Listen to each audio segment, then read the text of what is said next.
개방 다 보고 생방까지 묻힌 루틴 어떤데 대단한데 그거는 털 달린 것만 벗으면은 이어폰에서 전전기 올라오는 게 근데 요거는 이제 딴소리인데요. 혹시 이 카메라 세팅 관련해가지고 좀 아시는 분 계십니까? 캠을 바꾸긴 해야겠는데 지금 해보다 보니까 좀 느껴. 이제 제가 유튜브에 올라가는 영상들로 보면서 캠 세팅이 그렇게 매력적이지 않다는 걸 좀 많이 느끼고 있습니다. 물론 이제 예전에 비해서는 많이 좋아지긴 했지만 뭔가 저렴해 보이는 그것들이 좀 없지 않아 있어. 그래서 DSLR 세팅을 해볼까도 좀 생각을 하고 있고 그런데 고민이야. 기울어져 보이는 건 어쩔 수가 없어요. 이제 제가 왼쪽 얼굴을 더 보여드리고 싶어가지고 카메라를 왼쪽으로 한 다음에 약간 비틀었거든요. 그래서 저를 원래 이렇게 봐주시던 분들이야 뭐 좋게 봐주시긴 하겠습니다만은 분명히 여캠들이 DSLR 세팅을 쓰는 이유가 있어요. 한 번에 봤을 때 화면만 보고 오 해야 되는 그런 것들이 있다? 조명도 그렇고 뭔가 디테일하게 세팅하고 싶은데 항상 문제야. 물어볼 사람이 없어. 롤큐에다 물어볼라 그래도 롤큐에도 사실 내가 생각하는 방식의 그런 걸 하는 사람들이 없어. 비디오 중요해요. 진짜 중요해. 특히나 이렇게 제가 풀캠으로 할 땐 더더욱이나. 공간도 좀 꾸미고 그럴 생각들도 좀 하고 있고요. 예전에 주다사 씨가 저는 진짜 매력적이었다고 생각하거든요. 요거는 이제 잠깐 꺼두고 봐봐. 그냥 이렇게 한 장면으로만 본다고 해도 어떤 썸네일을 뽑는다고 하더라도 딱 봤을 때 들어가고 싶게 만드는 그런 것들이 있죠. 내가 지금 해놓은 이 세팅들이 그렇게 매력적인가라고 한다고 하면은 나는 그거는 좀 아닌 것 같거든. 더군다나 이 사람 같은 경우에는 자기 목소리도 없었잖아요. 그냥 목소리 없이 음악만 틀면서 노는데 사람들이 저 화면에서 느껴지는 감성 때문에 찾아서 보고 그랬잖아. 맞아, 이거 조명도 되게 섬세하게 신경 쓰고 그런 거예요. 저 같은 경우에 지금 뭔가 위에 저 잠바 보이고 그런 것도 사실 그렇게 매력적이지는 않고 근데 이제 더 땡겨서 저거를 안 보이게 하는 각도가 딱히 없다 보니까 지금 이렇게 하고 있기는 한데 눈쟁이란 분이 그런 거 세팅하세요? 좀 궁금하네. 맞아요. 이제 아이덴티티를 살리고 싶은 거죠. 아이덴티티에 있어서도 요즘 들어서 고민점들이 좀 있기는 해요. 왜냐면 뭐 이제 사람 냄새 나서 좋다고 생각하시는 분도 있고 너무 감사하죠. 감사한 얘기인데 그냥 이제 길 가는 사람 붙잡아다가 인터넷 방송을 모르는 사람이 했을 때 수다사 방송 화면을 보여주고 유아란 방송 화면을 보여준다고 했을 때 어디가 더 매력적인 것 같아요? 라고 하면은 솔직히 뻔할 뻔짜라고 생각하거든. 남녀의 차이를 배제하고 놓고 본다고 하더라도. 맞아요. 그래서 뒷배경이랑 조명 그리고 뭐 이런 것들 좀 종합적으로 잘 해야 되지 않는가. 그래서 하다못해 크로마키라도 해놓고 화면에다가 좀 그럴싸한 배경을 띄워놓는다던가. 사실 이렇게 풀캠을 하는데 크로마키 해놓으면은 그거는 그거대로 좀 이상하기는 해요. 배경을 진짜 애지간히 좋은 걸로 깔지 않는 이상. 그래서 나름대로 저도 이제 보이는 직업이다 보니까 신경을 안 쓰지는 않아요. 제가 잡다람으로 라이브를 하기 시작한 이후로 연도하는 횟수가 부쩍 늘었습니다.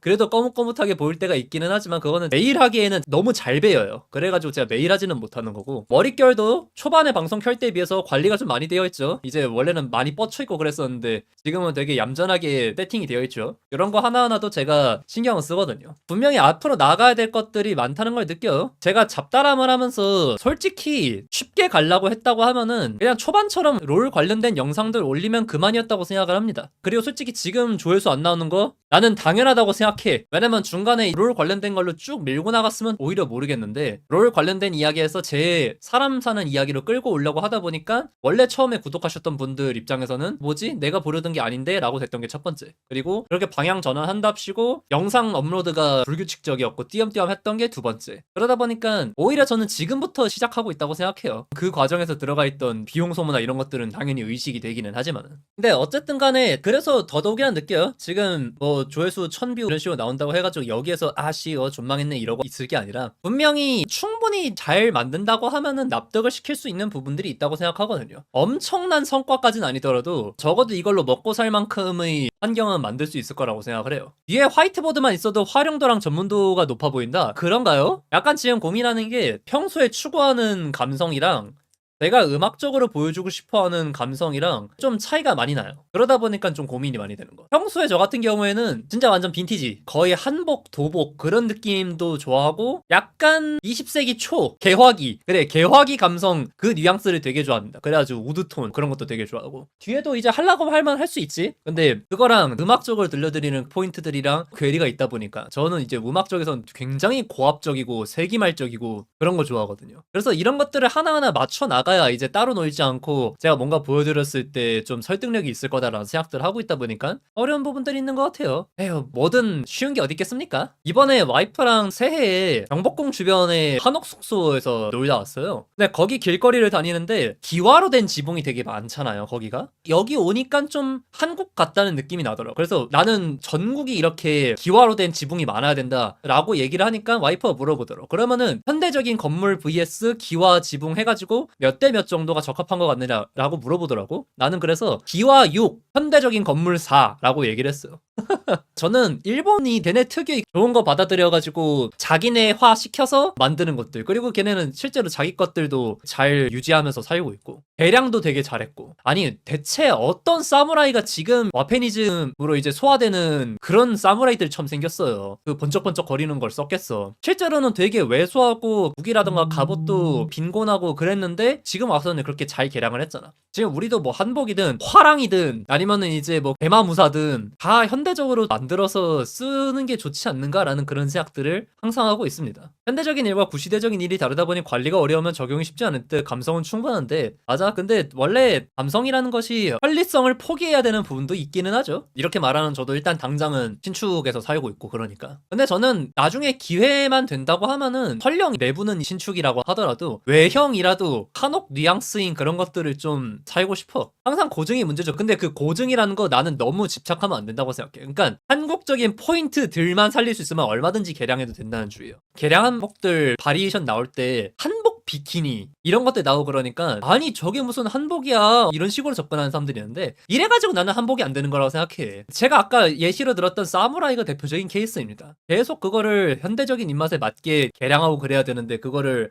이거는 이제 고증에서 어긋났다, 한국인의 정서에 맞지 않는다 라고 해버리는 순간 그냥 거기서 멈춰버리는 거지. 그럴수록 일반적인 젊은 사람들과는 거리가 멀어지는 거고. 맞아요. 더 다양하게 바꿔나가면서 더 어필을 해야 된다라는 그런 것들 저는 분명히 가능성이 있다고 생각하거든요. 그리고 다른 게 아니라 특히나 제가 방금 언급했던 개마무사, 그게 진짜 한국에서 만들 수 있는 현대적으로 재해석하기에 제일 세련된 스타일이라고 생각하거든요. 검은색 갑옷들 입고 다니는 거. 근데 이거랑 또 반대되는 부분들도 없지는 않기는 해요. 왜냐면 이 한국이라는 나라가 주체적인 부분 없이 서구화에 진짜 매진했었기 때문에 현대의 그런 케이팝 한국 드라마 이런 것들이 글로벌 시장에 내놓았을 때 받아들이기에 어렵지 않은 부분도 있다고 생각하거든요. 이번에 오징어 게임의 성공에 대해서도 누군가는 그렇게 얘기를 하더라고요. 오징어 게임도 그렇고 킹덤도 그렇고 또는 케이팝도 그렇고 한국 문화들이 최근에 좀 잘 먹혀 들어가는 가장 큰 배경 중 하나가 충분히 현대화되어 있는데다가 일본과 중국 같은 동양 문화들이 이미 어느 정도 국제적으로 알려졌기 때문에 너무 낯설지는 않은데 어쨌든 중국과 일본과 다른 무언가가 또 있기 때문에 신선하기도 하다라는 그 양가적인 포인트들, 신선하면서도 친근한 그런 감들이 있는 거지. 그렇기 때문에 요즘 잘 먹히는 거다라고 분석하는 글들이 있더라고. 그런 걸 보면서 어쩌면은 이렇게 충분히 서구화됐기 때문에 가지고 있는 메리트들도 없지는 않은 것 같다라는 생각도 하기는 합니다. 맞아요. 뒤처지지도 않고 신선한 느낌. 그리고 그 누구보다 미국의 트렌드를 따라가려고 노력하는 나라기도 하니까. K-팝이 한창 글로벌해졌을 때 한국적인 게 언어 말고 있는가 물으면 좀 그래요. 근데 여기서부터 이제 약간의 딜레마가 생기는 것 같아요. 지금 솔직히 K 머시기 달고 나가는 것들 중에서 한국적이다라고 말할 수 있는 포인트들이 얼마나 많이 있는가라고 했을 때 한국어 말고 진짜 어거지로 끼워 넣는 국악들 몇 개? 그런 거밖에 없다고 생각했는데 오히려 요즘 들어서 한국적인 포인트들을 자꾸 찾아 나가는 것 같아요. 이번에 오징어 게임에서 이것저것 한국 인속놀이라고 하긴 좀 그렇고 놀이 문화들 그런 것들을 내세웠던 것도 그렇고, 로제가 이번에 아파트로 술게임 소개했던 것도 그렇고, 그리고 한국 영화가 그전부터 가끔씩 튀어나왔던 되게 큰 배경 중 하나가 한국 특유의 그 느와르 감성이 있거든요. 약간 꿉꿉한 냄새 나는 것 같은 그것도 이제 좀 먹혔던 것 같고. 그리고 제가 이번에 좀 어처구니 없는 걸 봤는데 뻥튀기였나? 해외에서 건강식으로 팔리고 있다는 얘기를 봤거든. 뭔 소린가 했더니 과자 같은 식감을 가지고 있으면서도 쌀로 만들었고 다른 합성 첨가물이 적으니까 칼로리는 낮고 건강하고, 그런데 걔네들이 그걸 어떻게 먹느냐, 거기에다가 누텔라를 발라 먹더라고. 누텔라 올리고 버터 올리고. 네, 그래요. 뻥튀기도 그렇고 그렇고 떡볶이, 김밥 이런 것들도 파는 게 그래. 근데 사실 우리나라에서 한창 많이 인기를 얻었었던 것이 그거잖아요. 탄수화물은 건강의 적이다. 원래는 그전까지는 지방이었잖아, 표적이. 이 지방, 기름기를 먹지 않아야 건강해진다 라고 해가지고 기름기 있는 것들을 다 때려잡고 그랬었어요. 그런데 어느 순간부터는 사실 탄수화물이 문제다라고 해가지고 저탄 고지 뭐 이런 식의 식단도 유행했었고 저도 그런 식으로 생활을 하기도 했었어요. 그랬는데 사실 탄수화물도 고기도 문제가 아니라 탄수화물이랑 고기를 같이 먹는 게 문제다라고 해가지고 삼겹살에다 밥 먹는 것들이 문제다라는 이런 소리를 듣고 그랬었고 그랬는데 어느 순간부터 소수의 사람들은 이상하다는 걸 느끼기 시작합니다. 근데 한국인이 건강이 안 좋은가? 이거 잠깐만 생각해봅시다. 미국 사람들, 유럽 사람들 아니면은 그 밖의 제3세계 사람들 생각해본다고 했을 때 한국인이면 되게 건강한 편 아닌가? 라고 생각하니까 아닌 게 아니라 맞아요. 특히나 야구에서 그 미국 용병들 와가지고 살 빠졌다던가 아니면은 건강해졌다던가 그런 거에 대해서 그 비결로 한식을 꼽더라고요. 한식이 다른 게 아니라 아니 얘네는 우리나라의 맥도날드처럼 흔하게 널려있는 김밥 천국을 들어가면은 모든 음식이 웰빙 식품이다. 그치, 우리나라 사람들끼리 건강을 비교하다 보니까 이게 건강하지 않다 이런 소리들이 나오는 거지. 사실 해외 시선에서 본다고 하면은 감자를 채소로 취급하는 나라에서 볼 때 김밥 뭐 떡볶이 말도 안 되는 웰빙 식품이죠. 맞아요. 그리고 음식도 음식인데 사실 병원이 이렇게 잘 돼 있는 나라가 없다 보니까 제가 얼마 전에는 한 30초 보고 진단한 다음에 항생제 대충 때려주는 이런 빨리빨리식 병원 문화가 건강을 좋게 만들지 못한다 약간 그런 얘기도 했지만 어쨌든 그렇게 약이라도 받아 먹을 수 있는 게 어디야. 미국 급식에 감자튀김이랑 케첩이 유일한 채소 취급받던데 뭐. 맞아. 그래서 감자를 채소로 취급을 안 하기에는 채소를 아예 안 먹는데요. 그러면 맞아. 우리나라에서 비만인 사람 미국에서 비만 취급도 안 해준다고 제가 그거 봤던 게 그거야. 어떤 한국인이 초고도 비만의 비만 탈출기 해가지고 철봉에 매달려 있는 거 그거 올렸는데 거기에 바로 영어 댓글 한국인한테 뭘 기대한 거야. 저거는 살짝 살집이 있는 거지 비만도 아니잖아. 그냥 과체중이잖아 라는 그런 것들. 그 미국의 식생활 그런 것들 보면서 진짜 좀 충격받았던 것 중 하나가 그거였어요. 그래 쟤네가 초코바에다가도 누텔라 발라먹고 초콜릿과 버터를 엄청 좋아한다. 요거는 알기는 했어. 그래서 쉐이크에다가도 설탕 때려놓고 더 갈아놓고 그런다는 건 알기는 합니다. 오케이. 근데 일반적인 가정으로 보이는 집에서 엄마가 애기 밥을 주는데 초코바를 썰어서 주는 거야. 그리고 거기에 달리는 댓글들이 저 정도만 해도 나쁘지 않다라는 걸 보고서 와 진짜 저기는 어떻게 살아있냐 니네는? 그러니까 우리나라에서 비만 타령하지 말라고 하는 것들이 미국인들이 진짜 비만 한번 보여줘? 너네는 월마트를 가봐야 돼 라고 하잖아요. 그래서 월마트 가보면은 걷기도 힘들어가지고 초소형 스쿠터 같은 거 그런 거 타고 다니는 사람들도 제법 있고 맞아 스쿠터 그 비스무리한 거 바이크는 아닌 것 같고 그래 전동 카트 그래 전동 카트가 더 맞는 것 같다. 저도 미국 가면 그럴 것 같냐고요? 나는 글쎄 나는 미국 가면은 애초에 살아남기가 너무 힘들 것 같은데 제가 이제 프로레슬링을 좀 보는데 WWE 말고 AEW 조금 관리 잘 안 되는 중소단체에 간 일본 선수들 보면은 갑자기 확 불어요. 돼지가 됩니다. 그게 왜 그런가 생각해보면은 솔직히 다른 게 아닌 것 같아. 그 정도로 거대한 사람들 보면 양가적인 감정이 든다라고 말했던 게 뭐냐면은 안쓰럽다고 느껴지는 부분도 있는데 또 한편으로 동양인이면 저 정도 되기 전에 죽었겠지라는 그런 생각들.